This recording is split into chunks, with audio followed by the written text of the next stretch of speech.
హరిగారు సంక్రాంతికి రిలీజ్గా అవ్వగానే రాజుగారి ఐటీ జరిగింది. ఇప్పుడు మీరు డిస్ట్రిబ్యూటర్ గ్యారెంటీ మీట్ పెట్టారు. దీని తర్వాత మీ అందరి డిస్ట్రిబ్యూటర్ మీద ఐటీ రైట్స్ జరిగే అవకాశం ఉందనుకుంటున్నాను.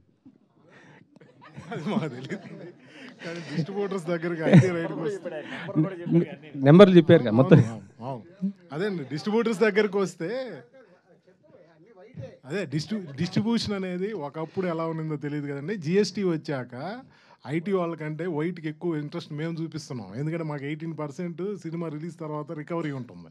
అంటే మేము పంపించే ప్రతి రూపాయికి, ప్రతి 1 lakhకి 18,000 ఇన్వాయిస్ వస్తుంది మాకు, జిఎస్టీ ఇన్వాయిస్.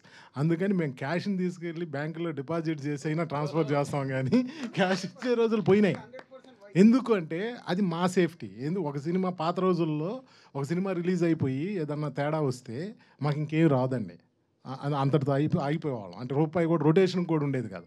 ఇప్పుడు లక్కీగా జిఎస్టీ పుణ్యం అని చెప్పి మాకు ఒక సినిమా ఏదైనా తేడా వస్తే ప్రతి ప్రొడ్యూసర్ మన తెలుగు ఇండస్ట్రీలో ఏ ప్రొడ్యూసర్ అయినా సినిమా తేడా వస్తే జిఎస్టీ ఇన్వాయిస్ వితిన్ 1 monthలో ఇచ్చేస్తున్నారండి. ఇచ్చినప్పుడు మాకు 18% ఇన్వాయిస్ రూపంలో డబ్బులు వస్తుంది. ఆ ఇన్వాయిస్లు మేము థియేటర్స్కి ఇస్తే వాళ్ళు మాకు క్యాష్ ఇస్తారు. క్యాష్ మీన్స్ వైట్లో ఇస్తాం. అంటే ఆ అమౌంట్ ఒక 1 crore, మాకు 1 crore ఇన్వాయిస్ వస్తే 18 lakhs మా బ్యాంక్లో ఉన్నట్టు. ఇది చాలా హ్యాపీ. అందుకని మేము ఏదన్నా చిన్న సెంటర్ అంటే జిఎస్టీ పరిధిలో లేని థియేటర్స్ చాలా ఉంటాయి, అంటే సెంటర్స్లో అక్కడ 5,000, 10,000 కలెక్షన్లు వస్తే 1 లక్ష 2 లక్షలు చేరితే కూడా దాన్ని తెచ్చి అకౌంట్లో వేసే కొడతాం మేము, ఎందుకంటే మాకు ఇన్వాయిస్ కావాలి. అందువల్ల అది. ఇంకొకటి 90% ఫ్లాపులు ఉంటాయండి. ఇప్పుడు 10% సక్సెస్ రేట్ కూడా లేదు ఈరోజు. 10% సక్సెస్ రేట్లో అసలు అయ్యేటి 5% ఉంటే కమిషన్లు వచ్చే సినిమాలు 1, 2 ఉంటాయి. ఇది నిజం. టోటల్గా 1 yearలో సినిమాలు చేస్తే మ్యాక్సిమం 10 moviesకే 20% కమిషన్ వస్తాయి. ఒక 5 movies బ్రేక్ ఏమైనా అవుతాయి, ఒక 5 movies ఏదైనా 5%, 10% ఉంటాయి. ప్లస్ ఇప్పుడు చాలా సినిమాలు రిలీజులకే వచ్చేసాయి. మేము కూడా చాలా వరకు డిస్ట్రిబ్యూషన్ జస్ట్ కమిషన్కే చేస్తున్నాం. పర్చేజింగ్లు కూడా తగ్గిపోయాయి. మాకున్న కొన్ని రెగ్యులర్ బ్యానర్స్లో తప్పితే ఎంగిల్. అందువల్ల ఎవరు వచ్చినా దాని గురించి ఎవరికి టెన్షన్ లేదండి. డిస్ట్రిబ్యూటర్స్ పరిస్థితి అందరికీ తెలుసు, మీకు తెలుసు, అందరికీ తెలుసు. ఓకే, అనిల్ గారు, ఈ సినిమా తర్వాత మళ్ళీ ప్రేమ కథలు మొత్తం మారిపోయే అవకాశం ఉంది. కొత్తగా డైరెక్టర్స్ ఎవరైనా సరే సినిమా చేయాలంటే మారిపోతారా? వెంకటేశ్వర గారి క్యారెక్టర్ లవ్ ఒకవేళ ఫెయిల్ అయితే వెంటనే మరో లవ్లో పడిపోయి పెళ్లి చేసుకో ఇలా మార్చేశారు. సో దీనిపైన మంచిదే కదండి. పిచ్చోళ్ళే రోడ్లకి తిరగడం కంటే లవ్లో ఫెయిల్ అయ్యి హ్యాపీగా ఎవరైనా మంచి అమ్మాయిని చూసుకొని పెళ్లి చేసుకొని అదొక మెమరీ లాగా ఉంటే బెటర్ కదా. సో అంతే, ఎనీథింగ్ లైఫ్లో ఒక ఫేజ్ అనుకొని పాసింగ్ క్లౌడ్ లాగా మళ్ళీ ఇంకొక లైఫ్ స్టార్ట్ చేయాలి. లవ్లో ఈరోజు fail, girl friend boy friend no చెప్తే నెక్స్ట్ డే ఇన్స్టాగ్రామ్లో వెతుకులాట మొదలు పెడుతున్నారు. ఇప్పుడు అవి లేవు, నెక్స్ట్ డేనే. సార్ రాజు గారు అంటే ప్రొడ్యూసర్స్ మధ్య ఉన్న అనారోగ్యకరమైన పోటీ వల్ల ఇండస్ట్రీకి చాలా ప్రాబ్లం ఎదురవుతుంది అనేది బయట ఒక టాక్ అండి. అంటే బ్యానర్స్ మధ్య ఆధిపత్య పోరు కానీ, ఇప్పుడు డిస్ట్రిబ్యూషన్ పరంగా కూడా లాస్ట్ టైం చూసాం ఆధిపత్య పోరు. దీనివల్ల ఇప్పుడు పాపం ఎవరైనా ప్యాషన్తో వద్దాం అనుకున్న ప్రొడ్యూసర్స్ కానీ వీళ్ళకి చాలా ఇబ్బందులు అనేవి ఎదురవుతున్నాయి సార్. అంటే బడ్జెట్స్ పెరిగిపోవడము, లార్జర్ దెన్ బడ్జెట్లు అనేవి లార్జర్ దెన్ లైఫ్లో వెళ్ళిపోవడం, అంటే సినిమా రేంజ్ అనేది పెరగడం వల్ల ప్యాషన్తో కాన్సెప్ట్ బేస్డ్ సినిమాలు చేద్దాం అనుకున్న ప్రొడ్యూసర్స్ కొత్తగా రాలేని పరిస్థితి ఎదురవుతుంది సార్. అంటే దీన్ని ఫ్యూచర్లో బేసిక్గా ఫస్ట్ కరెక్షన్, ఆధిపత్య పోరు అనేది ఇక్కడ ఏముండదు. సో ఎవరి సినిమా వాళ్ళది, సక్సెస్ అవుతేనే కింగ్. దిల్ రాజు అయినా ఇంకోరైనా సక్సెస్ కానప్పుడు ఏముంటుంది, 3 రోజులు కూడా ఆ సినిమా గురించి మాట్లాడారు, మండే రోజుకి మర్చిపోతారు. సో సక్సెస్ఫుల్ తీయటానికి వర్క్ చేయాలి, కానీ ఇక్కడ ఆధిపత్య పోరు అనేది మన తెలుగు ఫిలిం ఇండస్ట్రీలో లేదు. నో సార్, అంటే ఇన్ ద సెన్స్ ఏంటంటే ఇప్పుడు మీరు ఒక హీరోతో, ఒక మిడ్ రేంజ్ హీరోతో మీరు తక్కువ రెమ్యునేషన్ ఇచ్చి మీ సినిమాకి పెట్టుకుంటారు సార్. యాక్చువల్గా మీరు కంఫర్టబుల్గా సినిమా చేస్తారు. బట్ మీ కాంపిటీషన్ లేకపోతే ఇంకో బ్యానర్ ఉంటుంది, వాళ్ళు మీరు ఒక 40 కోట్లలో చేసిన సినిమాను ఇప్పుడు వాళ్ళు 70-80 కోట్లలో ఆ హీరోతో సినిమా చేస్తున్నారు. దాని రిజల్ట్ అనేది ఎంత వస్తుందో తెలియదు సార్. బట్ ఆ హీరో నెక్స్ట్ మీ బ్యానర్లో చేస్తున్నప్పుడు మీరు 40లో చేసిన హీరో నెక్స్ట్ ఇమీడియట్గా అతను కూడా మళ్ళీ 70-80 కోట్లు అడిగినప్పుడు దాని ఇంపాక్ట్ అనేది మీ బ్యానర్ మీద పడుతుంది కదా. నేను అడుగుతుంది వర్కౌట్ కాకుండా నేను ఎందుకు తీస్తాము? వర్కౌట్ అవుతాను ఎవరైనా. ఇప్పుడు నువ్వు జీలో పని చేస్తున్నావు, నీకు ఇంకో కంపెనీలో శాలరీ ఇస్తారు, నువ్వు మార్చుకొని వెళ్ళవా? అంటే ఆలోచిస్తాను కదా సార్. అంటే దాని బ్యాక్గ్రౌండ్ అదంతా. 2 లక్షలు ఇస్తామంటే వెళ్ళిపోతావుగా. ఎందుకంటే నీ దగ్గర కెపాసిటీ ఉంది, జర్నలిస్ట్గా నువ్వు పనిచేస్తావంటే పక్క ఛానల్ నీకు ఆఫర్ ఇస్తారు. ఇక్కడ కూడా అంతే వాల్యూ. ఆ హీరోతో సినిమా తీసేటప్పుడు ఆ హీరోతో సినిమా తీస్తే ఈ బడ్జెట్లో వర్కౌట్ అవుతుంది అనుకున్నప్పుడు తీస్తారు. ఎవరిని మనం ఆపలేము. అందుకే ఇక్కడ ఆధిపత్య పోరు ఉండదు అని చెప్పింది నీకు ఫస్ట్, అక్కడ కరెక్ట్ చేశా. సాయి గారు సో సాయి గారు సో అనిల్ గారికి కంటిన్యూగా హిట్లు ఫ్లాప్ లేని డైరెక్టర్, బట్ అయినా కూడా ట్రోల్స్ జరుగుతున్నాయి అంటే ఎవరైనా కావాలని చేస్తున్నారు అనుకుంటున్నారా? మీరేం నోటీస్ చేశారు ట్రోల్స్ అన్ని చూసాక? పనులున్న చెట్టుకు రాళ్ళు పడతాయి అంతే. మీరు చెప్పండి. ఫేమస్ లేకుండా ఎవరు పట్టించుకోరమ్మా, ఫేమస్ ఉన్నారు కాబట్టి పట్టించుకుంటారు. ఫేమస్ అయ్యాడు ఏం చేస్తాడు పాపం. నాది సేమ్ డైలాగ్. సో అనిల్ గారు, సో నేను ముందే చెప్తున్నాను ఇది కాంట్రవర్సీ క్వశ్చనే, మా జర్నలిస్టులకి సంబంధించింది.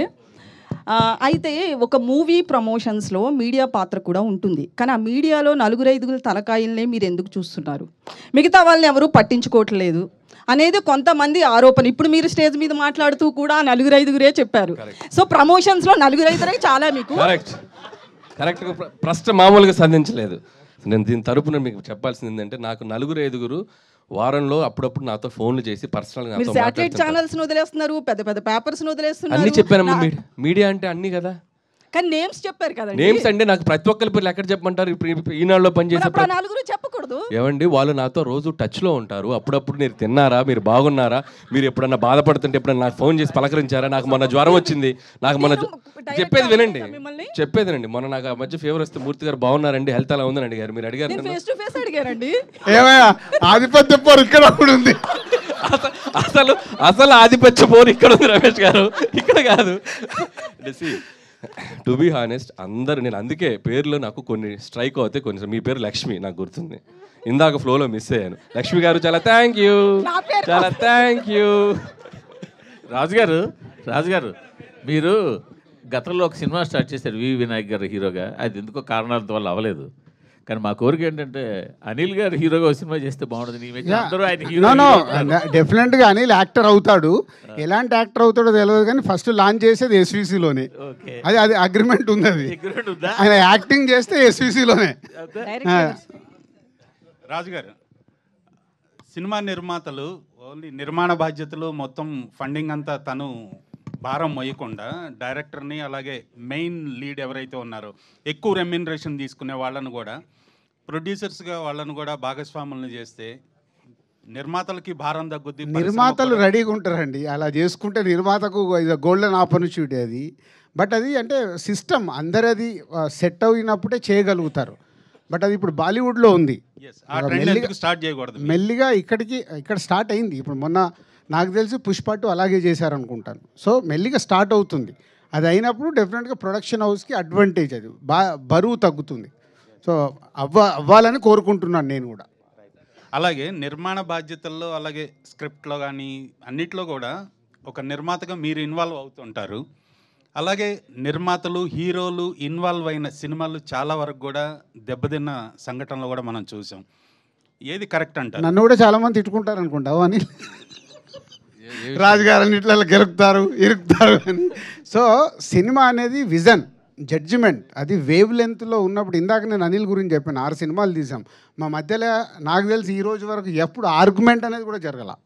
అసలు క్రియేటివ్ డిఫరెన్స్ లేదు, ఫైనాన్షియల్ డిఫరెన్స్ అసలు లేదనుకోండి. సో అది ఉన్నప్పుడు ఏమవుతుందంటే ఆ వేవ్ లెంత్ కరెక్ట్గా ఉండి ఇద్దరు ఒకటేలాగా ఆలోచించినప్పుడు రిజల్ట్ వస్తుంది. లేకుంటే ఏమవుతుందంటే రిజల్ట్ రాలేదనుకో, ఒకరి మీద ఒకరు వేసేసుకుంటారు. నేను ఇది చెప్పాను చేయలేదు, నేను ఇలా చేయమన్నాను చేయలేదు, అలా బ్లేమింగ్స్కి వెళ్తాయి. సో అందుకే చాలామంది క్వైట్గానే ఉంటారు.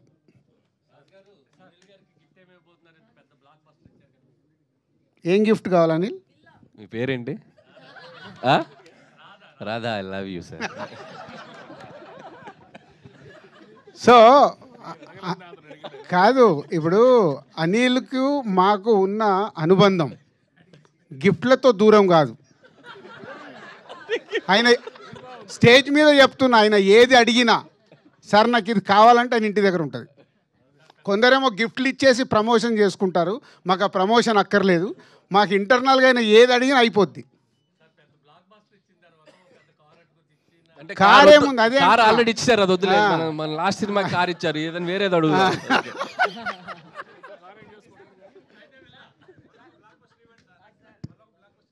ఆయన మనకి ఇవ్వాలి, మనం ఆయనకి ఎక్కడ ఇస్తాము? మాకు బ్లాక్ బస్టర్లే కావాలని అడుగుతున్నాం. Thank you very much.